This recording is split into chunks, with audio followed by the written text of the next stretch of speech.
आपको सीधे लिए चलते हैं नेशनल मीडिया सेंटर, जहां इस वक्त स्वास्थ्य मंत्रालय की एक बहुत ही महत्वपूर्ण प्रेस कॉन्फ्रेंस होने वाली है।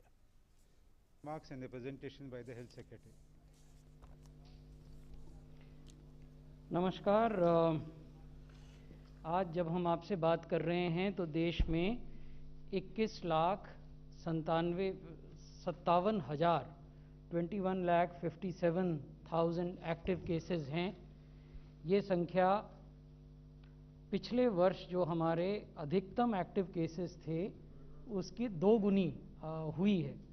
तो ये सेकेंड वेव के बीच में इस समय देश के लगभग सभी राज्य हैं और भारत सरकार और राज्य सरकारें मिलकर अपना पूरा प्रयास कर रही हैं कि इस पेंडेमिक से हम बाहर निकलें। इस समय जो कोविड से मृत्यु हुई हैं वो 1.17% हैं और जो लोग रिकवर हुए हैं वो 85% हैं। देश में 740 से अधिक जिलों में कुल 146 जिले ऐसे हैं जहां पॉजिटिविटी 15% से अधिक है। राज्य सरकारों के लिए भी और भारत सरकार के लिए भी ये 146 जिले हैं जो चिंता का विषय हैं। हमने राज्य सरकारों से बहुत व्यापक विचार विमर्श किया है कि इन 146 जिलों में किस प्रकार के प्रयास किए जाने चाहिए जिससे कि इन्फेक्शन का ट्रांसमिशन रोका जा सके। इसके बाद 274 जिले ऐसे हैं। ये 146 जो हैं ये आप डार्क रेड में देख रहे हैं। देश में 146 districts which have a positivity rate of more than 15%. So these 146 districts are the cause of concern, and these are the districts where maximum number of new cases are coming and the health system is facing the strain of these new cases.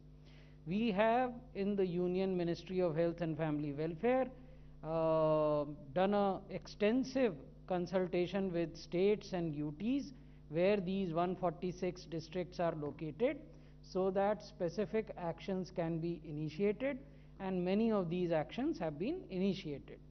इसके अतिरिक्त 274 जिले ऐसे हैं जहां positivity 5% से 15% के बीच में है। आप लोगों को स्मरण होगा कि WHO की गाइडलाइंस ये कहती हैं कि 0 से 5% के बीच जब पॉजिटिविटी रहती है तो आप इस पेंडेमिक को बेहतर तरीके से मैनेज कर सकते हैं। 308 जिले ऐसे हैं देश में जहां पॉजिटिविटी अभी भी 5% से कम है। तो 146 जिले हैं जो विशेष चिंता का कारण हैं। राज्य सरकारें भी अवगत हैं और भारत सरकार भी अवगत है और इसी पर ध्यान केंद्रित है इन 146 जिलों पर। ये हम आपको बताना चाहेंगे कि जब हम कहते हैं कि हम दूसरी जो बड़ी वेव के भीतर हैं तो ये स्थिति है। पहली वेव जो हम लोगों ने पिछले वर्ष देखी थी उसमें औसतन जो हाईएस्ट केस आते थे वो 94,000 के लगभग प्रतिदिन आते थे। हाईएस्ट 98,000 एक दिन आए थे पिछले वर्ष और अब वो 2,95,000 पिछले 24 घंटे में हुआ है। लेकिन जैसा मैंने आपको निवेदन किया कि राज्य सरकारें और भारत सरकार मिलकर अपना बेस्ट प्रयास कर रहे हैं कि इस पेंडेमिक से, इस वेव से भी हम उसी सफलता से बाहर निकलें जैसे कि हम पहली वेव से जूझकर बाहर निकले थे। एक चीज़ है जो कि आशा की किरण दिखाती है हमें, वो ये है कि जो केस फर्टिलिटी रेट है वो डिक्लाइन हो रहा है, 1.17 है। हमने आपको टाइमलाइन ट्रेंड दिखाया है कि कैसे 1 जनवरी से लेकर 21 अप्रैल के बीच में कोविड से होने वाली मृत्यु का ग्राफ पूरे देश में नीचे गया है। 5 राज्य ऐसे हैं देश में जहां की 1 लाख से ज़्यादा एक्टिव केसेस हैं। यानी ये वो राज्य हैं जहां 1 लाख से ज़्यादा व्यक्ति या तो अस्पतालों में हैं या होम आइसोलेशन में हैं और उनको मेडिकल केयर होम आइसोलेशन में या मॉनिटरिंग की जा रही है। इसमें महाराष्ट्र में 6,85,000, उत्तर प्रदेश में 2,23,000, कर्नाटक में 1,59,000, छत्तीसगढ़ में 1,25,000 और केरला में 1,18,000 केसेस हैं। तो ये राज्य ऐसे हैं जिनके साथ भारत सरकार और राज्य सरकारें मिलकर इन राज्यों में अस्पतालों की बेड और अस्पतालों में ऑक्सीजन और दवाइयों की उपलब्धता, साथ ही साथ अस्पतालों में अन्य आधारभूत संरचनाओं को कैसे स्ट्रेंथन किया जाए, इस पर मिलकर प्रयास हो रहा है। अन्य राज्यों में भी हो रहा है, लेकिन विशेष फोकस इन राज्यों में है क्योंकि यहाँ नंबर ज़्यादा हैं। अब यदि महाराष्ट्र को देखें तो आप ये पाएंगे कि मार्च के प्रथम सप्ताह से किस प्रकार एवरेज केसेस में वृद्धि हुई, वो हम आपको दिखा रहे हैं, और किस प्रकार एवरेज मृत्यु जो प्रतिदिन होती हैं उनमें जो वृद्धि हुई वो इस ग्राफ में हमने आपके साथ साझा किया है। उत्तर प्रदेश में भी एवरेज डेली केसेस बहुत तेज़ी से बढ़े हैं और एवरेज मृत्यु भी लगभग उसी रफ्तार से बढ़ी हैं। कर्नाटक में हम देखें तो मार्च के पहले सप्ताह में लगभग 450 केस प्रतिदिन आते थे औसतन, और वो अब बढ़कर 16,000 से ज़्यादा हो गए हैं। औसत मृत्यु 10 से कम होती थी, लगातार 3-4 हफ्ते तक यही ट्रेंड बना रहा, लेकिन अब ये 91 औसत मृत्यु हो रही हैं। छत्तीसगढ़ में भी 228 केस औसतन प्रतिदिन आते थे, वो अब बढ़कर 14,000 से अधिक हो गए हैं, और 10 से कम मृत्यु पहले 4 सप्ताहों में छत्तीसगढ़ में होती थी औसतन प्रतिदिन, और अब वो बढ़कर 155 हो गई हैं।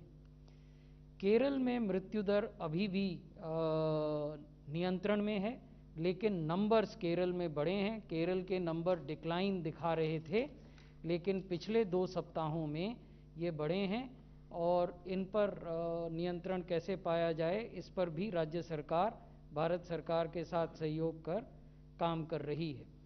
हम आपको दोनों वेव्स के बीच का कंपैरिजन भी आज दिखाना चाहते थे। ये एज वाइज कंपैरिजन है केसेस का, 2020 की वेव में जो रिपोर्ट हुए और 2022 की वेव में जो रिपोर्ट हुए, ये प्रतिशत में है। अगर आप 10 वर्ष से कम आयु के लोगों का कंपैरिजन करें, नीला रंग का जो बार है वो दिखाता है कि वर्तमान वर्ष में जो नई वेव हम देख रहे हैं उसमें 2.97% ऐसे केसेस हैं जो 10 बरस से कम के हैं। पिछली वेव में 4.3। 10 से 20 बरस का देखें तो लगभग समान है, उसमें कोई बहुत ज़्यादा अंतर नहीं है। 20 से 30 बरस का देखें तो 2020 में 20% और अभी 19.35।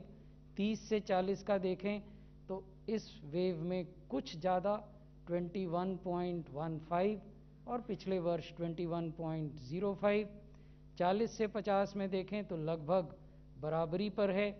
50 से 60 आयु वर्ग के लोगों में देखें तो पिछले वर्ष 14.80% लोग थे, इस बार बढ़े हैं, 15.07 हो गए हैं। 60 से 70 में देखें तो 10% और 9% है। इस वर्ष ये ऐसे मामले 60 से 70 आयु वर्ग वालों के बढ़े हैं। 70 से 80 देखें तो लगभग वही स्थिति है, और 80 से अधिक भी देखें तो लगभग वही स्थिति है। अब इसी प्रकार का कंपैरिजन यदि हम मृत्यु के आंकड़ों में करते हैं तो 20 से 30 बरस के लोग, ये भी प्रतिशत में कंपैरिजन है। पिछले वर्ष 2020 की जो वेव थी, हमने ये पाया कि कोविड की कुल मृत्यु में 2.08 was contributed by people who were between 20 to 30 years of age, whereas in the present wave it is 1.72. So there is not too much of a difference. If we look at the age group 30 to 40, then it is 5.27% and 5.39%. Again, almost the same. If we look at age group 40 to 50, then in last year it was 11.98 and this year it is 10.82, almost 1% difference. If you look at age group 50 to 60, then last year it was 23.29, this year it is 21.23. 60 to 70 is almost the same. However, 70 to 80, this year the death percentage is higher, 22.17 compared to 19.99 last year. And if we look at more than 80, it is again higher this year, 9.81 as compared to 7.82. अब मैं आपका ध्यान आकृष्ट करना चाहूँगा एक मुख्य समस्या की तरफ। वो ये है कि जब भी एक्टिव केसेस की संख्या बढ़ती है तो अस्पतालों पर डिमांड बढ़ती है, ज़्यादा से ज़्यादा लोग अस्पतालों में आते हैं और बेड्स की आवश्यकता होती है। राज्यों में राज्य सरकारों द्वारा बेड्स की भी व्यवस्था की जाती है और भारत सरकार के जो संस्थान हैं राज्यों में उनके द्वारा भी व्यवस्था की जाती है। मैं आपको दिल्ली के बारे में बताना चाहूँगा। 1 मार्च को दिल्ली में 510 बेड उपलब्ध थे। 510 beds were available in 3 central government hospitals. इनमें से 419 कोविड बेड थे और ये ऑक्सीजन बेड भी कहलाते हैं, और 91 आईसीयू बेड्स थे। 20 अप्रैल को जो भारत सरकार के अस्पताल हैं, मैंने ब्यौरा यहाँ नीचे आपके साथ साझा किया है, इनमें 2105 बेड बढ़ा दिए गए, 1875 ऑक्सीजन के बेड और 230 आईसीयू के बेड। आने वाले दिनों में हम 164 ऑक्सीजन बेड और 122 आईसीयू बेड जोड़ रहे हैं। ये अगले 2 सप्ताहों में जुड़ जाएंगे। तो ये जो 2105 बेड अभी उपलब्ध हैं वो कहाँ कहाँ उपलब्ध हैं? वो trauma centre AIIMS new Delhi में है, एम्स का जो झज्जर में कैंपस है उसमें है, फिर एम्स की जो मेन बिल्डिंग है उसमें है, सफदरजंग अस्पताल में है, आरएमएल अस्पताल में है, लेडी हार्डिंग मेडिकल कॉलेज में है, all India institute of Ayurveda जो सरिता विहार में है वहाँ हैं, ईएसआई का ओखला में अस्पताल है उसमें एडिशनल बेड्स क्रिएट किए गए हैं, ईएसआई का झिलमिल में भी अस्पताल है, ये दोनों लेबर मंत्रालय के अस्पताल हैं, इनमें भी एडिशनल बेड्स क्रिएट किए गए हैं। इसके अलावा जो इसमें नहीं है लेकिन जो जानकारी मैं आपको आज देना चाहता हूँ वो ये कि रेलवे ने शकूर बस्ती में 50 कोचेज़ लगाई हैं। इनमें 800 बेड्स हैं, इनमें से कुछ बेड्स में ऑक्सीजन की व्यवस्था है। रेलवे ने आनंद विहार स्टेशन में भी 25 कोचेज़ लगाई हैं, उनमें 400 बेड्स की प्रावधान किया गया है। इस प्रकार रेलवे ने शकूर बस्ती और आनंद विहार में कुल 1200 बेड की व्यवस्था की है। इनका उपयोग आइसोलेशन बेड्स के रूप में या ऑक्सीजन बेड्स के रूप में किया जा सकता है। इसके अलावा डीआरडीओ ने धौला कुआं में फील्ड अस्पताल को पुनः चालू किया है, जिसमें 2 दिन पहले 250 बेड ऑपरेशनलाइज किए गए थे और 250 बेड कल सुबह से ऑपरेशनलाइज हो जाएंगे। तो 1200 बेड रेलवे द्वारा और 500 बेड डीआरडीओ द्वारा भी इस जानकारी में जुड़ जाएंगे जो हम आपके साथ साझा कर रहे हैं। इसके अलावा दिल्ली सरकार ने अपने प्रयासों से भी काफ़ी बड़ी संख्या में बेड्स बढ़ाए हैं। अपने अस्पतालों में भी दिल्ली सरकार ने बढ़ाए हैं। अस्पतालों का उन्होंने प्राइवेट अस्पतालों को भी कोविड अस्पताल के रूप में परिवर्तित करके बढ़ाए हैं और जो प्राइवेट अस्पताल हैं उनके साथ होटलों की टैगिंग करके भी बढ़ाए हैं। तो इस प्रकार दिल्ली सरकार के प्रयास और भारत सरकार के प्रयासों से हम हर दिन दिल्ली में उपलब्ध बेड्स को बढ़ाते जा रहे हैं और आने वाले दिनों में भी इनको बढ़ाएंगे। अब वैक्सीनेशन की बात करते हैं। देश में 13 करोड़ वैक्सीनेशन हो चुके हैं। 13 करोड़ 1 लाख डोजेज़ एडमिनिस्टर हुई हैं। पिछले 24 घंटे में लगभग 30 लाख डोजेज़ एडमिनिस्टर हुई। यहाँ महत्वपूर्ण बात जो मैं आपको बताना चाहता हूँ, आंकड़े तो हमने आपके साथ साझा किए हैं, महत्वपूर्ण बात यह है कि 87% हेल्थ केयर वर्कर्स को उनकी पहली डोज देश भर में मिल गई है। 87% of all healthcare workers in the country have received the first dose of vaccine. 80% of healthcare workers have received the second dose of vaccine. तो ये एक संतोष की फिगर है, यानी हमारे हेल्थ केयर वर्कर्स को सुरक्षित रखने में राज्यों के सम्मिलित प्रयासों के साथ हम सफल हुए हैं। अब अगर फ्रंटलाइन वर्कर्स को देखें, उनके आंकड़े भी हमने दिए हैं। देश भर में 79% जो फ्रंटलाइन वर्कर्स हैं उनको पहला डोज एडमिनिस्टर हो गया है। 79% of frontline workers in the entire country have been administered the first dose of COVID vaccine, and this has been made possible because of the joint and collaborative efforts of the state governments and the union government. जो eligible second dose वाले frontline workers हैं, 81% of them have received the second dose. So that is also a cause for satisfaction. बड़ी संख्या में जो health care worker और frontline workers हैं उनको प्रोटेक्ट करने में हम सफल हुए हैं। अब मैं आपको ये राज्यों की स्थिति दिखाना चाहूँगा। राष्ट्रीय औसत, जैसा मैंने आपको बताया, हेल्थ केयर वर्कर्स का जिनको पहली डोज मिली है वो 87.17% है, नीचे हमने दिया है। लेकिन अनेक राज्य हैं जिन्होंने 100% वर्कर्स को या 90% से ज़्यादा हेल्थ केयर वर्कर्स को पहला डोज एडमिनिस्टर किया है। इसमें हिमाचल प्रदेश, दमन और दीव, केरला, राजस्थान, लद्दाख, उत्तराखंड, बिहार, मध्य प्रदेश, छत्तीसगढ़, झारखंड और गुजरात हैं।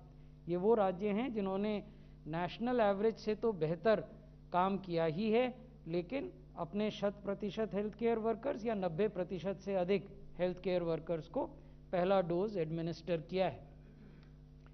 अब अगर आप दूसरे डोज के एडमिनिस्ट्रेशन को देखें, नहीं, ये वो है, I am sorry, this is दो states that have done less than 75% of the first dose to health care workers.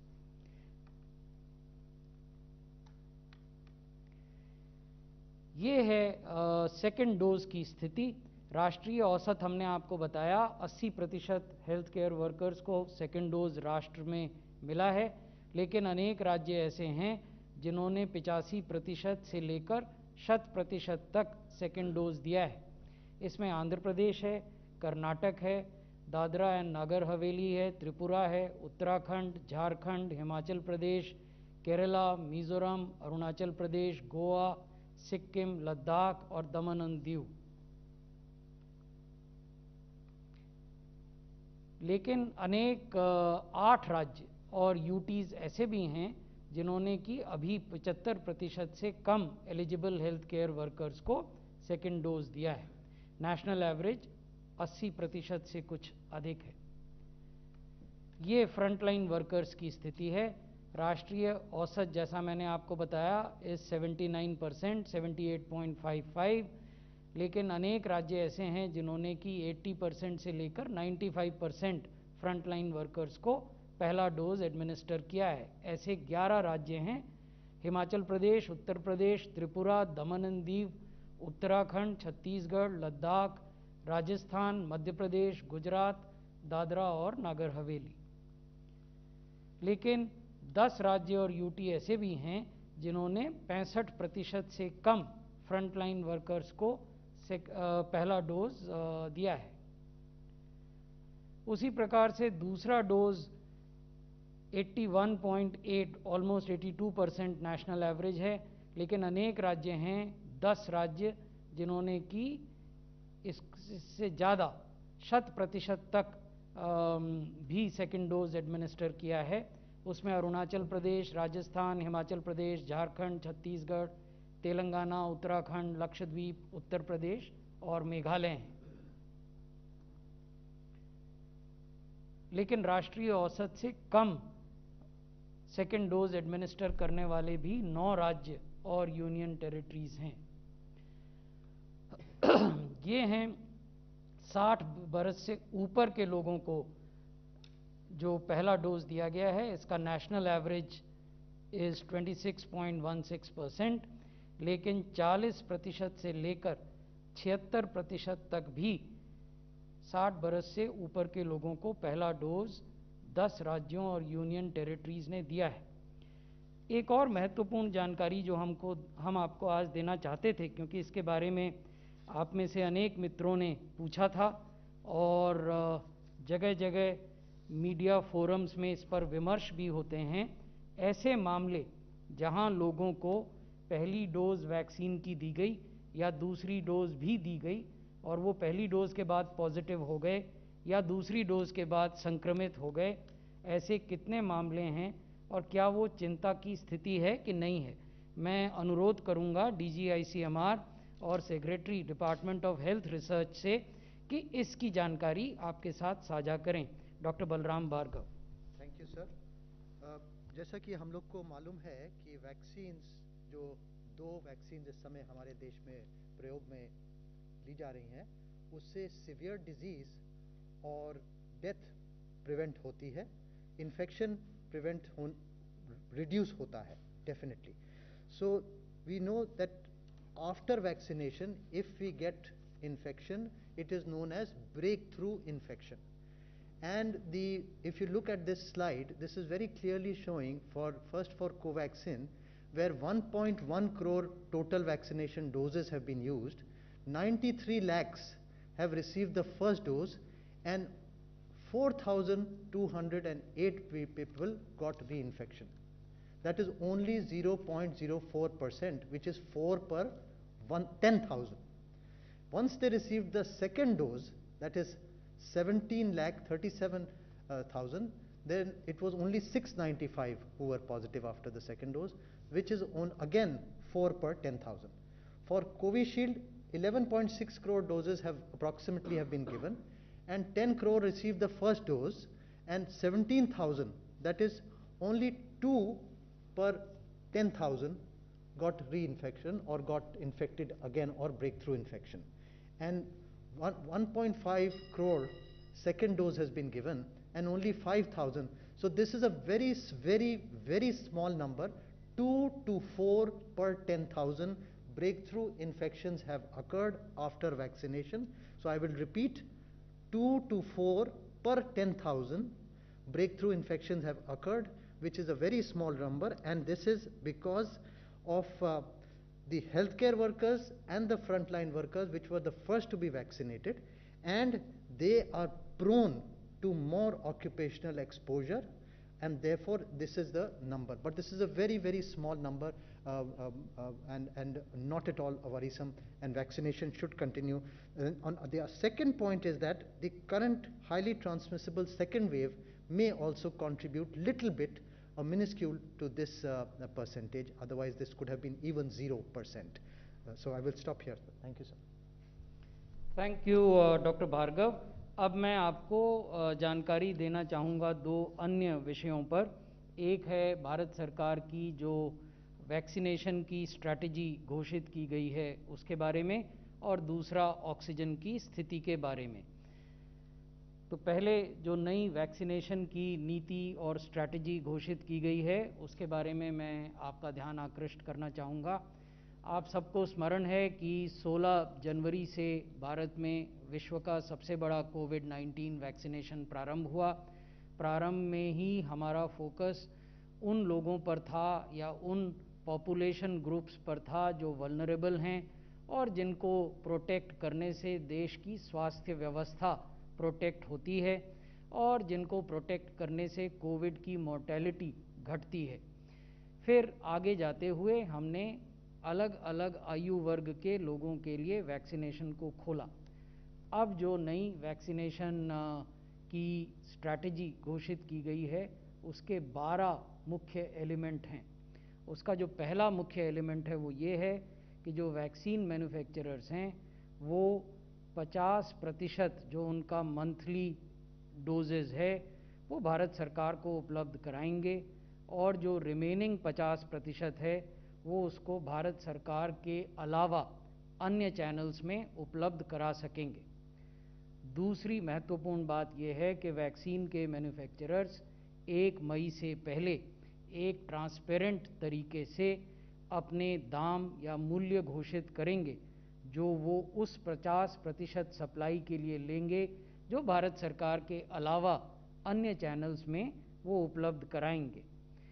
इस घोषित मूल्य के आधार पर प्राइवेट अस्पताल या जो राज्य सरकारें हैं या इंडस्ट्रियल स्टैब्लिशमेंट्स जिनके अस्पताल हैं, यानी या तो अस्पतालों को वैक्सीन मिलेगी प्राइवेट सेक्टर में जो हैं या राज्य सरकारों को वैक्सीन मिलेगी। इसका अर्थ ये नहीं है कि वैक्सीन खुले बाजार में किसी केमिस्ट या फार्मासिस्ट की दुकान पर उपलब्ध हो जाएगी।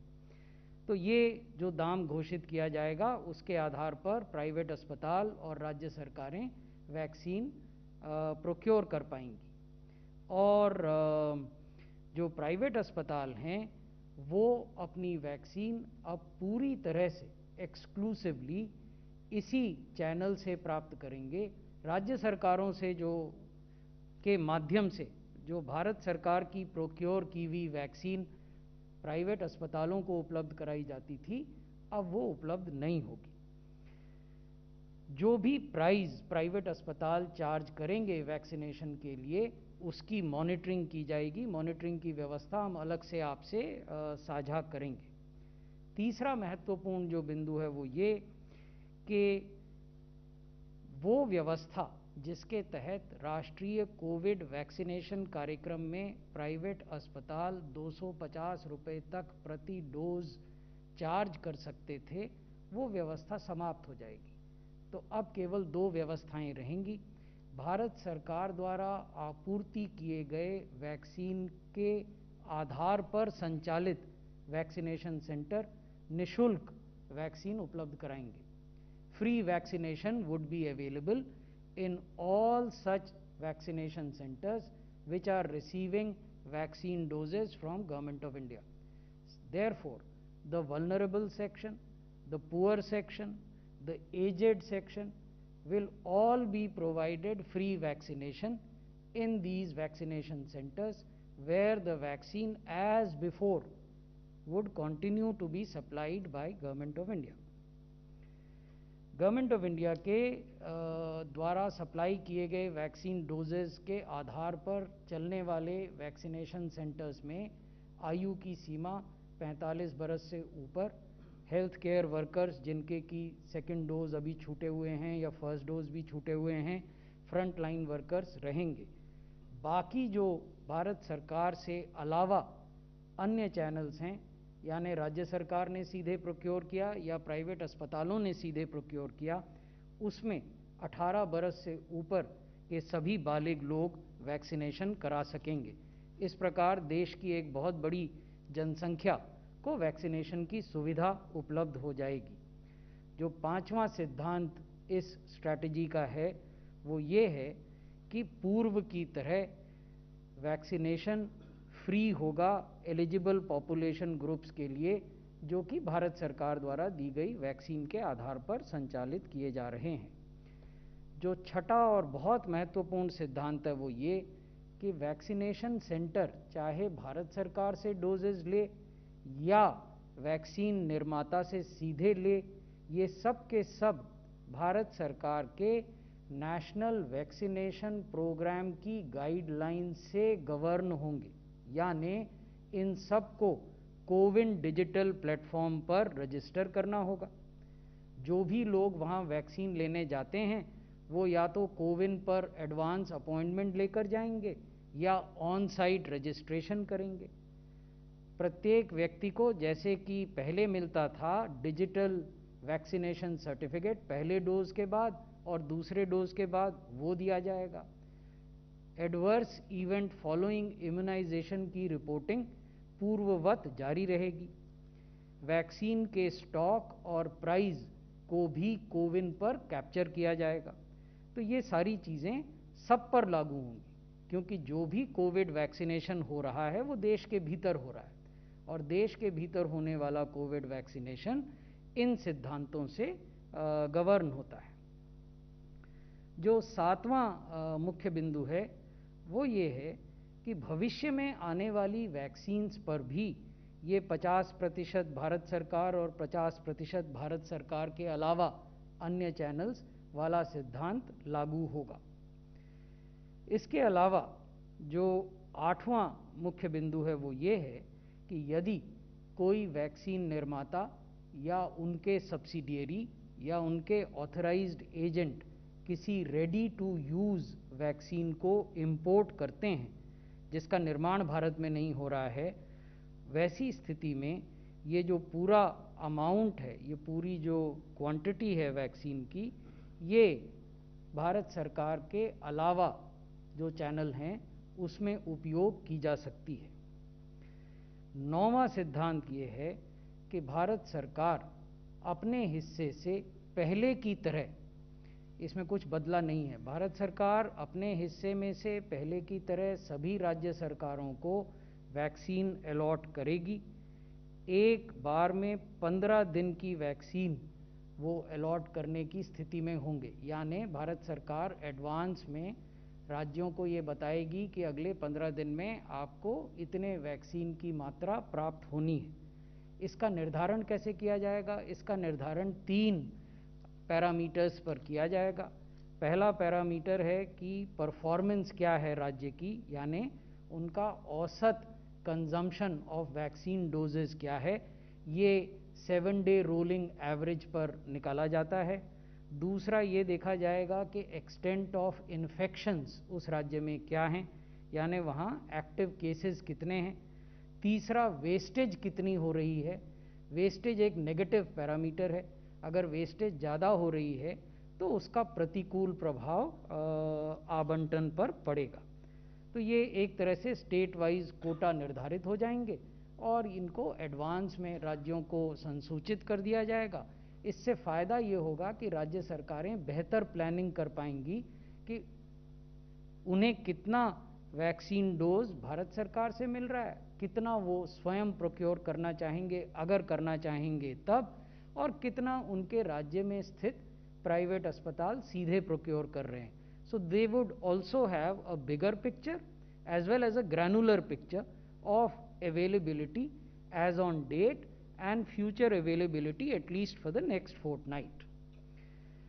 जो 10वां मुख्य बिंदु है इस पॉलिसी का वो ये है कि सभी प्रायोरिटी ग्रुप्स को सेकेंड डोज मिले और समय पर मिले, इसको मुख्य बल दिया गया है, क्योंकि हमारा उद्देश्य ये है कि फुल प्रोटेक्शन प्रायोरिटी ग्रुप्स को मिले।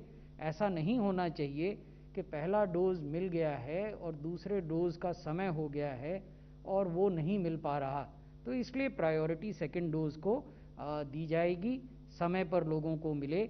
अभी वर्तमान में CoWIN system automatically message generate करता है, SMS, और भेजता है बेनिफिशरीज को बताने के लिए कि आपको अब सेकेंड डोज ड्यू हो गई है। जो 11वां सिद्धांत है वो ये है कि कोविन डिजिटल प्लेटफॉर्म में इस प्रकार के परिवर्तन किए जाएंगे जिससे कि ये सारी चीज़ें उसमें रिफ्लेक्ट हो जाएं। और अंतिम चीज़ ये है कि ये पॉलिसी 1 मई से लागू हो जाएगी और समय समय पर इसकी समीक्षा की जाएगी राज्यों से प्राप्त होने वाले फीडबैक के आधार पर। अब मैं आपको ऑक्सीजन के बारे में संक्षेप में बताना चाहूँगा। हमारे देश में जो प्रोडक्शन होता है वो लगभग 7,500 मेट्रिक टन है। इसमें से कुछ उद्योगों द्वारा इस्तेमाल किया जाता है और कुछ अस्पतालों द्वारा इस्तेमाल किया जाता है। वर्तमान में हमने आदेश निकाले हैं जिसमें कि ये कहा है कि कुछ विशेष उद्योगों को छोड़कर अन्य उद्योगों के लिए अब ऑक्सीजन की सप्लाई रिस्ट्रिक्ट की जाएगी ताकि अधिक से अधिक ऑक्सीजन उपलब्ध हो सके मेडिकल उपयोग के लिए। आज जब हम आपसे बात कर रहे हैं, हम देश में सभी राज्यों को 6,600 मेट्रिक टन 7,500 में से एलोकेट कर रहे हैं।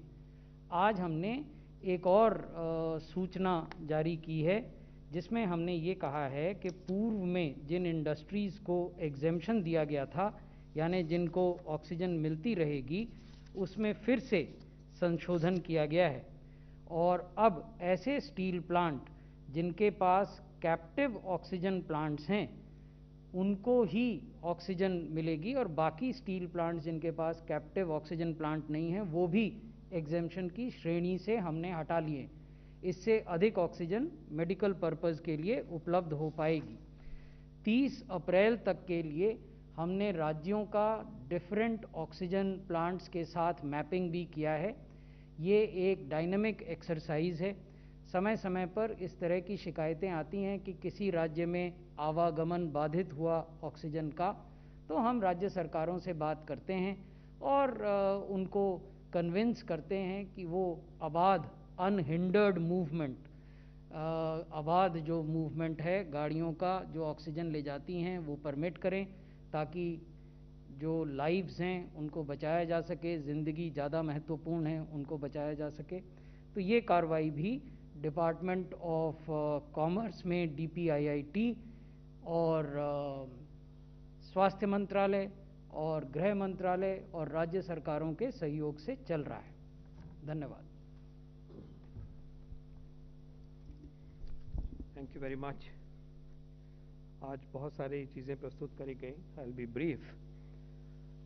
वैक्सीन की ही बात करें पहले तो सिग्निफिकेंट प्रोग्रेस हुई है पॉलिसी में भी और स्केल अप में भी, और मैं चिन्हित करना चाहूँगा कि स्केल अप की साइड में अगर हम देखें तो भारत में 60 साल की उम्र के जो हमारे नागरिक हैं उनमें से उनकी संख्या लगभग 10 करोड़ है।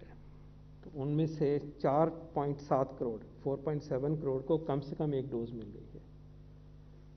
लगभग आधे मोर देन 60 ईयर्स की पॉपुलेशन को कम से कम एक डोज मिल गई है, और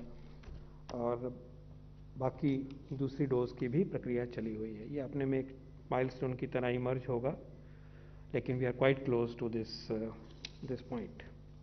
सेकेंडली, हम बताना चाहेंगे कि जैसे ही वैक्सीन पॉलिसी में रिफाइनमेंट की गई, उसके साथ साथ बाहर के जो वैक्सीन निर्माता हैं उनके साथ हमारी बातचीत और तेज़ गति से आगे बढ़ रही है, क्योंकि ये अपॉर्चुनिटी और लिबरल हो गई है उनके पॉइंट ऑफ व्यू से।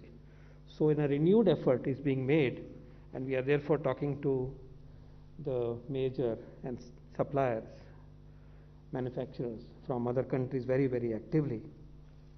और इसी के साथ साथ हम अपने जो और वैक्सीन हमारे देश में बढ़ रहे हैं उनके साथ भी चर्चा भी हो रही है और अच्छी खबरें भी आ रही हैं। जैसे कि मैं कह सकता हूं आज कि बायोलॉजिकल का फेज़ 1 फेज़ 2 ट्रायल लगभग ख़त्म हो गया है।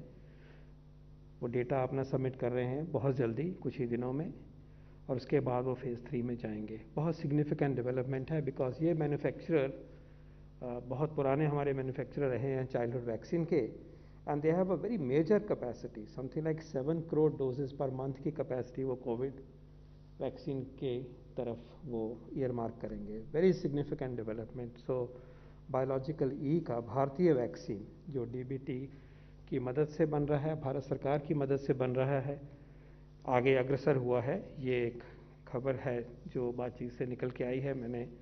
हमने उचित समझा कि आपके, और हमें उम्मीद है कि ये अगस्त से वैक्सीन जो है उपलब्ध होगा, ऐसा वो उन्होंने कम्युनिकेट किया है। तीसरी चीज़ आज डॉक्टर भार्गव ने और सेक्रेटरी साहब ने बताई हमें कि ब्रेक थ्रू इन्फेक्शंस हो रही हैं, कभी कभी हो रही हैं 2 से 4 10,000 में जाके, मतलब 1 पर्सन आउट ऑफ 5,000 लेके चलिए, 7,000 से लेके चलिए, ये हो रहे हैं। और ये बाहर के और जो वैक्सीन हैं उनमें भी ऐसी इंफॉर्मेशन आती रहती है। लेकिन ये इसका जो नैरेटिव है वो जो सच्चाई है उससे बहुत ज़्यादा, कि लगाया था फिर दोबारा हो गया, बीच में आ गया, एक डोज के बाद, नेचुरली एक डोज के बाद थोड़ा सा चांस बढ़ जाता है, जैसे देखा आपने। तो इस पे हम सब बहुत ज़ोर के साथ कहना चाहेंगे कि ये जो इंसिडेंस है, पहले तो ये बहुत लो है जैसे आपने देखा एक्चुअल डेटा, और दूसरा ये भी पक्की बात है जितना भी डेटा बाहर का और यहाँ से जो भी सामने आया है, और इसको और भी पक्का करेंगे, वो ये निकला है कि अगर वैक्सीन लगाने के बाद कोविड आता भी है तो वो सीवियर डिजीज़ की तरफ हमें नहीं लेके जाता, और सीवियर डिजीज़ के जो कॉन्सिक्वेंसेस है उसके बाद के उस तरफ नहीं ले जाता। ये हम ओवरऑल सारे वैक्सीन्स ने जो करके दिखाया है आज तक सब देशों में, उसके पॉइंट ऑफ व्यू से कह रहे हैं, और जितना भी इंफॉर्मेशन हमें मिली है अभी तक उसके बेस पे कह रहे हैं, और इसको हम पूरी तरह से सिस्टमैटिक तरीके से इसको चिन्हित भी कर रहे हैं, इसको कलेक्ट भी कर रहे हैं। तो इन शॉर्ट वैक्सीन के बाद रिस्क रहता है, इसलिए कोविड अप्रोप्रिएट बिहेवियर पे जोर हमेशा रहेगा। इसके साथ जब अगर आता भी है तो हमें सीरियस डिजीज़ का रिस्क जो है वो नेग्लिजिबल है। और ये भी याद रहे कि ये जो प्रोपोर्शंस दिखाई हैं जितनी भी हैं ये हाई रिस्क पॉपुलेशन में थी, हेल्थ वर्कर्स में थी, जहाँ पे कि रिस्क और भी ज़्यादा है, तो आम जनता में ये रिस्क जो है बहुत कम होना चाहिए। तो प्लीज़ वैक्सीन को अपनाइए, हमारे दोनों वैक्सीन को अपनाइए, ज़रूर अपनाइए, जल्दी अपनाइए और इसमें गति लाइए। एक बार फिर कहना चाहेंगे, पहले भी हमने स्पेशल प्रेस कॉन्फ्रेंस करी कि रेमडेसिविर पे पूरी कोशिश है उसकी उपलब्धता बढ़ाई जाए, लेकिन उसके साथ साथ बताने की फिर ज़रूरत महसूस हो रही है कि यह दवाई सभी कोविड से ग्रसित हैं उनके लिए नहीं है, ये उन्हीं के लिए है जिनको ऑक्सीजन की ज़रूरत पड़ती है, दाखिल होते हैं, उनमें फिर फैसला होता है कि रेमडेसिविर देना है, हमारे नेशनल प्रोटोकॉल के हिसाब से देना है। इमरजेंसी यूज मेडिसिन है ये, इसकी पूरी साइंस अभी इमर्ज हो रही है, लेकिन किसी हद तक लगता है कि ये यूज़फुल है, मॉर्टेलिटी कम नहीं करती, ड्यूरेशन ऑफ हॉस्पिटलाइजेशन को कम करती है, किसी हद तक डिजीज़ को थोड़ा दबाती है, ऐसा दिखाई देता है। घर में ये दवाई नहीं देनी है और ये दवाई इसेंशियली हॉस्पिटल्स में ही उपलब्ध होनी चाहिए, क्योंकि इसका जो रेगुलेटरी सिस्टम है, इमरजेंसी यूज़ ऑथराइजेशन होने की वजह से ये हमें केमिस्ट की शॉप पे नहीं सप्लाई ले जाता, अस्पताल की तरफ लेके जाता। तो फिर एक बार विनती है सबके लिए कि इस दवाई का हाइप जो है उसको कम होना चाहिए, इसका रैशनल यूज़ होना चाहिए, और हमारे जो फिजिशियन कलीग्स हैं उनको भी विनती है कि ये इस कॉन्फिडेंस के साथ इस दवाई को अपनाएं। हमारा अंदाज़ा है कि ये दवाई 7-8% कोविड के केसेस से ज़्यादा नहीं लगनी चाहिए, थोड़ा और भी बढ़ा लीजिए तो 10 हो जाएगा, 8 हो जाएगा, 11 हो जाएगा, लेकिन इसका बहुत ज़्यादा इस जो यूज़ है वो इरेशनल यूज़ हम मानेंगे। दूसरा एक ब्रीफ पॉइंट यही है कि ऑक्सीजन की जो किल्लत महसूस हो रही है उसका उपलब्धता बढ़ाने की बात आपने सेक्रेटरी साहब से सुनी। उसके साथ साथ एक ये भी रिक्वेस्ट है कि हॉस्पिटल्स में, नर्सिंग होम्स में रैशनल यूज़ करके कोविड के मरीज़ों को तो मिलना ही है, ठीक तरह से मिलना है, प्रोटोकॉल के हिसाब से मिलना है, मिलना ही चाहिए, पूरी तरह से केयर मिलनी चाहिए, लाइफ सेविंग ड्रग है ये ऑक्सीजन।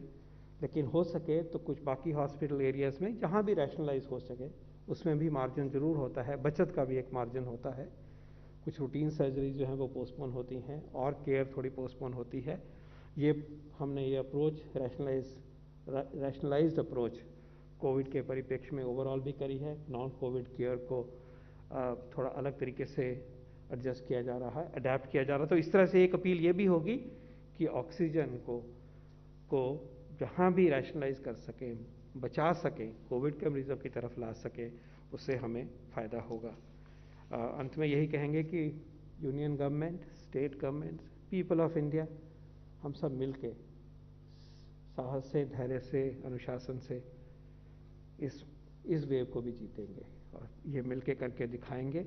और इसमें हमें जुड़ना है, तंत्र को जुड़ना है, हम सबको जुड़ना है और इसको करके दिखाना है। इसको फेस करेंगे, ये वेव्स बाकी जगह भी आई, यहाँ आई है, इसका भी मुकाबला करेंगे और सारे टूल्स हमारे पास हैं, सब जुड़ के इस काम को आगे बढ़ाएंगे। बहुत बहुत धन्यवाद। Thank you, sir. We'll now take a few questions. Okay, number 38.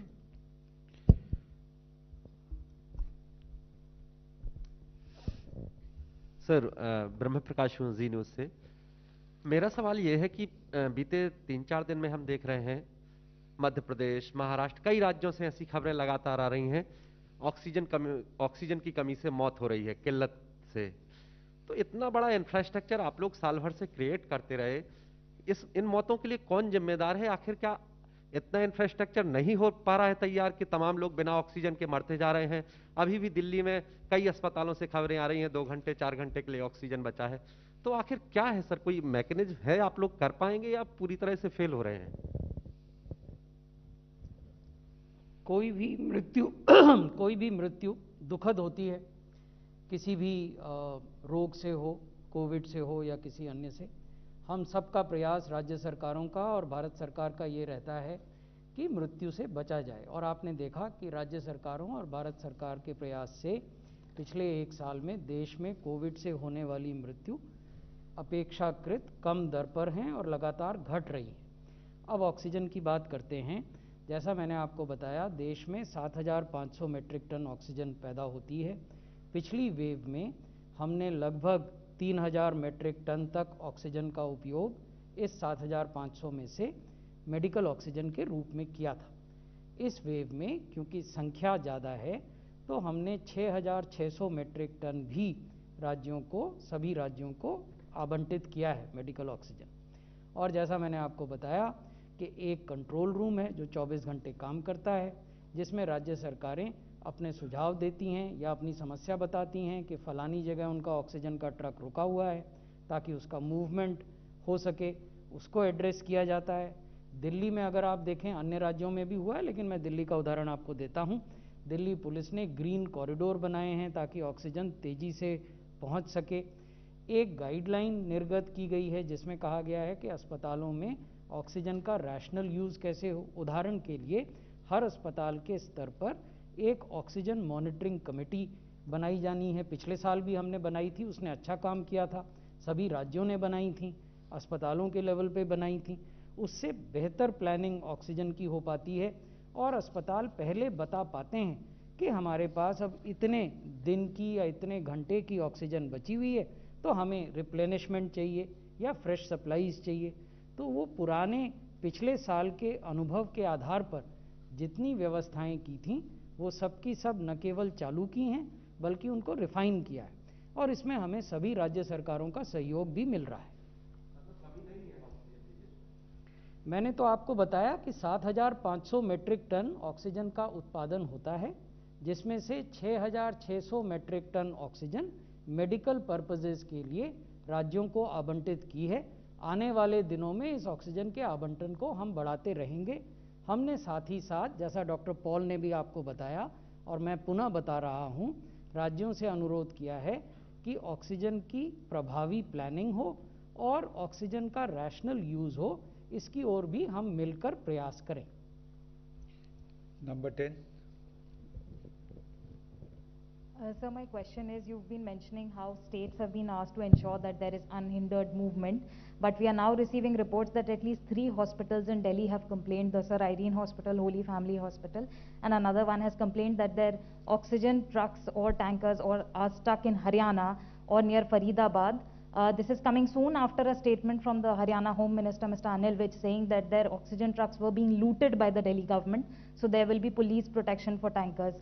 How is the center going to tackle with this situation? As I told your colleague just now, that there is a 24/7 control room which has multiple telephone lines and emails on which state governments tell us that this is the problem they are facing. The problem that you referred to regarding trucks getting obstructed at Faridabad has since been resolved. It was resolved when I came here to address you. So these are problems that going ahead will keep on coming. When you deal with such a huge challenge, such a big pandemic and multiple stakeholders, then at times there are panic, there are confusions, but the onus and the responsibility is on the union government and the state governments to work together and respond promptly so that these challenges are addressed, and that is what we are doing in collaboration with multiple state governments. Number 20. Sir, I would like to know how did we miss such a huge impending second wave, and why has it caught us unawares? Today is not the time to go into why did we miss or did we miss, did we prepare. Today is the time to jointly face the pandemic, and once we have faced it and emerged out of it successfully, then probably with the advantage of hindsight, sitting with you and other experts, we would be able to deliberate on this. So today, all the energies of the union government and the state government are focused in a collaborative manner to tackle this, to save precious lives and to ensure that our health system is strengthened. I have a question online for some Priyanka Pulla from the Quint for Dr. Bhargav. The question is like this: there are cases of people with no other exposure testing positive 2 weeks after vaccination. Is there any link between vaccine and cases among those vaccinated? These vaccines are given to protect from the disease. These will definitely do not cause any disease. However, the immune response takes 2 doses plus 2 weeks to fully mount. That is, but individual variations do occur. Some may get it slightly earlier, some may get a delayed response. So even after the first dose, if exposure to the virus happens, the disease can happen. Number 31.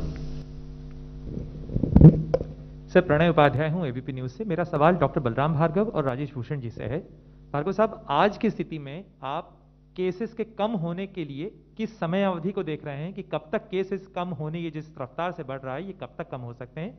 और राजेश भूषण जी से मेरा सवाल है कि sir, oxygen की supply के लिए इस समय आप 88% जो देश की क्षमता है उसका इस्तेमाल कर रहे हैं, यानी 6600 मीट्रिक टन जो आपने आंकड़ा बताया। क्या मौजूदा संख्या को देखते हुए ये आपकी चिकित्सकीय जरूरतों को पूरा करने में सक्षम है? और 50,000 मीट्रिक टन का जो ग्लोबल टेंडर आपने इशू किया था, उसमें कितने बिडर्स आए हैं और ये सप्लाई कब तक हो जाने की उम्मीद की जा रही है?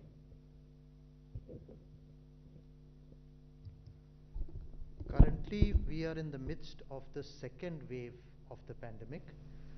We are still seeing an upsurge, and we cannot comment on when we will see a downturn. But from the experience of the previous wave, where we were able to keep it at its minimum, we hope, and with all the efforts which are happening from the state government and the union government, we working together will fight this. Oxygen के बारे में मैं एक बार पुनः दोहराना चाहूँगा कि देश की प्रतिदिन की जो उत्पादन की आंकड़ा है वो 7,500 मीट्रिक टन है। ये क्षमता नहीं है, ये उत्पादन है, और इस उत्पादन का 6,600 मीट्रिक टन मेडिकल के ऑक्सीजन के रूप में उपयोग में आता है। बढ़ाने के लिए क्या कर रहे हैं? इसमें अस्पतालों के स्तर पर pressure swing absorption technology, PSA plants उन्हें कहते हैं, वो हवा से वायु को लेकर ऑक्सीजन में परिवर्तित करते हैं और अस्पताल को या तो सिलेंडर के रूप में भर के देते हैं, नहीं तो अस्पताल की जो मैनीफोल्ड पाइपलाइन है उसमें ऑक्सीजन को देते हैं। तो हमने 162 सरकारी अस्पतालों में इस प्रकार के PSA प्लांट्स की स्वीकृति विगत वर्ष दी थी, जिनमें से 33 प्लांट अभी फंक्शनल हो गए हैं और लगभग 70 से अधिक प्लांट इस महीने के अंत तक फंक्शनल हो जाएंगे।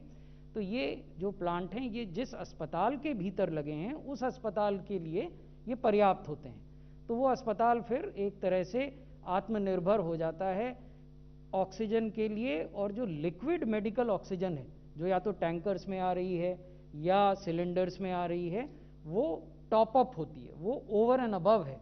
तो एक कैप्टिव प्लांट है और एक टॉप अप है। इसके अलावा DRDO ने भी इसी प्रकार की एक टेक्नोलॉजी विकसित की है, और DRDO की टेक्नोलॉजी जिसका उपयोग उन्होंने रक्षा के पर्पज़ों से के उद्देश्य से किया था विभिन्न इलाकों में देश के सीमावर्ती, उनका भी उपयोग हम आने वाले दिनों में दिल्ली के अस्पतालों से प्रारंभ कर रहे हैं और अन्य राज्यों के अस्पतालों में भी वो सुविधा उपलब्ध कराएंगे। 104 सर, इंपोर्ट के लिए 50,000 मीट्रिक टन का हमने आदेश दिया था, एक एक्सप्रेशन ऑफ इंटरेस्ट निकाला था। उसमें हमें अनेक देशों की कंपनियों से एक्सप्रेशन ऑफ इंटरेस्ट मिल गए हैं, उनका इवैल्यूएशन चल रहा है। शीघ्र ही उसको हम एक निर्णय लेकर अलॉट करेंगे, और सामान्यतः उनको 3 वीक लगते हैं उस ऑक्सीजन को डिस्पैच करने में। सर, नितेंद्र हूँ DD न्यूज से। रेमडेसिविर को लेकर एक सवाल है। आप कहते हैं कि अस्पताल में सप्लाई हो, अस्पताल में मिलता नहीं है, डॉक्टर लिखते हैं, सीरियस पेशेंट को ही लिखते हैं, तभी लोग ढूंढते हैं।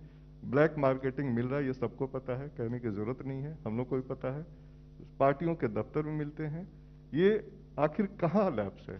कहीं ना कहीं तो लैप्स है कि डायरेक्ट जिन अस्पतालों में कोविड के मरीज भर्ती हैं वहाँ ये सप्लाई क्यों नहीं है, उनको वो बाहर से क्यों मंगाना पड़ता है।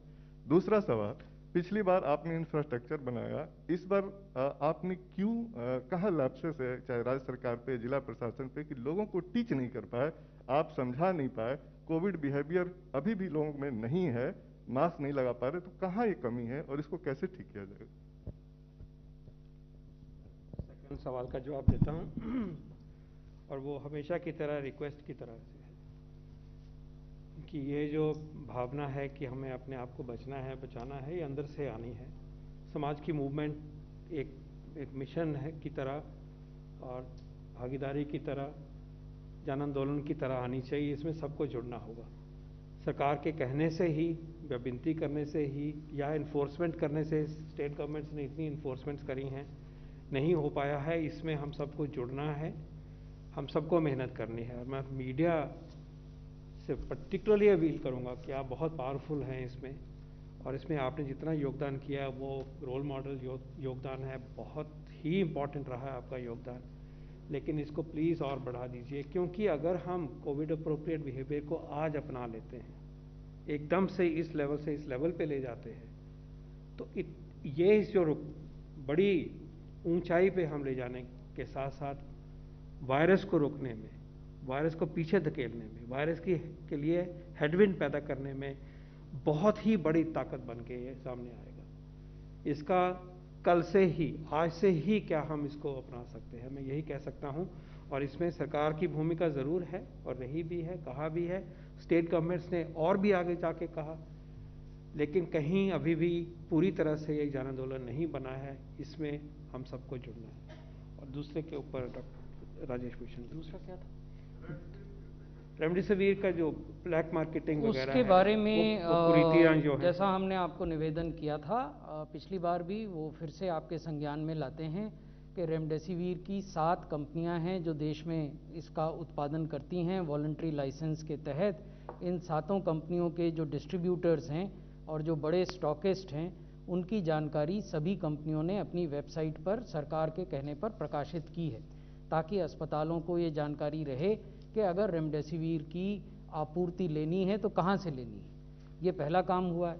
दूसरा काम ये हुआ है कि राज्य सरकारों के सभी ड्रग इंस्पेक्टर्स का जो नेटवर्क है और भारत सरकार में जो DCGI का नेटवर्क है, उसके माध्यम से कहा गया है कि स्टॉक्स के वेरिफिकेशन किए जाएं और अगर कालाबाजारी की कोई खबर मिलती है तो उसके खिलाफ कानूनी कार्रवाई की जाए। आप लोगों ने और आपके मित्रों ने इस प्रकार की कानूनी कार्रवाई पर भी रिपोर्टिंग की है, जो हमारे संज्ञान में भी आई है, आपके संज्ञान में भी होगी।